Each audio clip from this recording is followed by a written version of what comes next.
Kurt Donald Cobain lahir pada 20 Februari 1967 di Aberdeen, Washington, Amerika Serikat. Masa kecilnya jauh dari kesan bahagia karena saat berusia 9 tahun, kedua orang tuanya bercerai yang dimana ini adalah sebuah peristiwa yang meninggalkan luka mendalam pada jiwanya.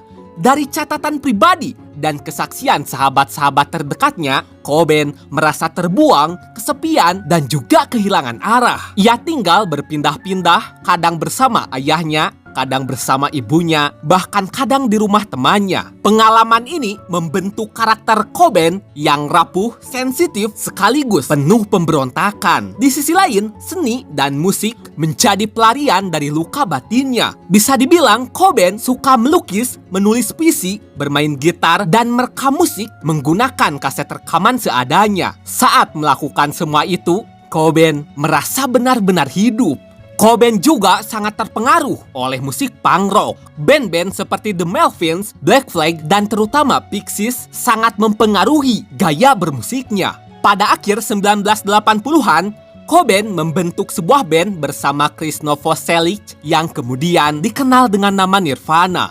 Setelah beberapa kali berganti drummer, formasi Solid terbentuk pada tahun 1990 ketika Dave Grohl bergabung sebagai drummer tetap. Nirvana mulai tampil di berbagai klub kecil dan perlahan membangun reputasi sebagai band alternatif dengan energi mentah dan lirik yang jujur. Tahun 1991 menjadi titik balik. Nirvana merilis album Nevermind dengan lagu andalan Smells Like Teen Spirit yang langsung meledak di penjuru dunia. Tanpa diduga, Nirvana yang awalnya hanya band indie dari pinggiran Washington mendadak menjadi bintang dunia. Album Nevermind terjual lebih dari 30 juta kopi dan sering dianggap sebagai salah satu album paling berpengaruh dalam sejarah musik rock. Akan tetapi, kesuksesan itu justru menjadi beban bagi Cobain. Ia merasa terjebak di antara idealismenya sebagai musisi dan tuntutan industri musik yang hanya peduli pada uang. Dalam banyak wawancara, Cobain menyatakan bahwa ia tidak nyaman dipuja-puja sebagai ikon rock dan ia hanya ingin membuat musik yang jujur yang mencerminkan pikirannya yang gelisah dan dunia batinnya yang sangat rumit. Terlepas dari itu semua, di balik panggung, Cobain mengalami penderitaan fisik dan mental. Ia mengidap penyakit perut kronis yang menyiksa tetapi tidak pernah terdiagnosis dengan pasti. Rasa sakit yang terus-menerus membuatnya sulit untuk tampil di panggung dan mendorongnya untuk mencari pelarian dari rasa sakit. Kemudian Cobain mulai menggunakan heroin yang awalnya sebagai bentuk pengobatan alternatif sebatas untuk mengurangi rasa sakit, namun kemudian berkembang menjadi kecanduan. Bagi Cobain,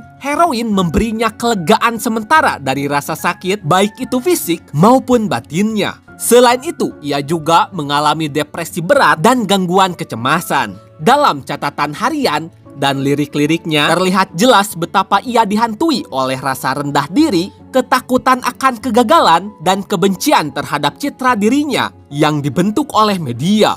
Pada Februari 1992, Cobain menikah dengan musisi Courtney Love dan pernikahan mereka sempat membawa harapan baru bagi Cobain, terutama setelah lahirnya putri mereka, Frances Bean Cobain, pada bulan Agustus. Namun kebahagiaan itu tidak berlangsung lama karena kehidupan rumah tangga mereka dipenuhi dengan konflik, tekanan media, dan kecanduan narkoba yang belum teratasi. Puncak masalah terjadi pada Maret 1994 saat tur di Eropa. Cobain ditemukan tak sadarkan diri di sebuah hotel di Roma, Italia setelah menenggak rohypnol yang dicampur sempen. Ia kemudian dilarikan ke rumah sakit dan sempat dirawat yang untungnya Cobain berhasil diselamatkan. Manajemennya menyatakan bahwa itu adalah kecelakaan, tetapi Courtney menyebutnya sebagai percobaan bunuh diri. Beberapa catatan pribadi Cobain yang berhasil ditemukan juga mengindikasikan pikiran-pikiran bunuh diri yang telah lama menghantui dirinya.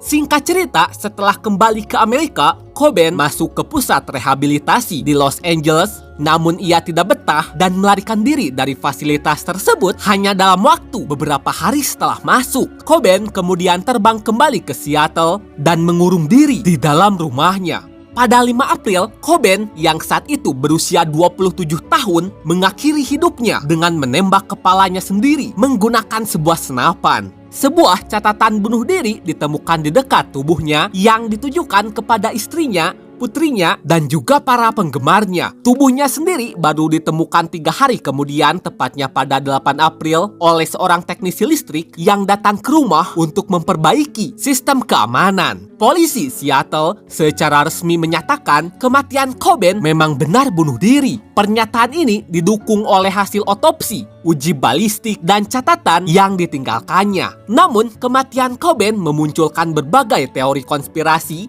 termasuk tudingan bahwa ia dibunuh. Sebagian orang meragukan kemungkinan ia bisa menarik pelatuk senapan dengan kadar heroin yang sangat tinggi dalam darahnya. Akan tetapi, hingga hari ini tidak ada bukti kuat yang mendukung teori tersebut.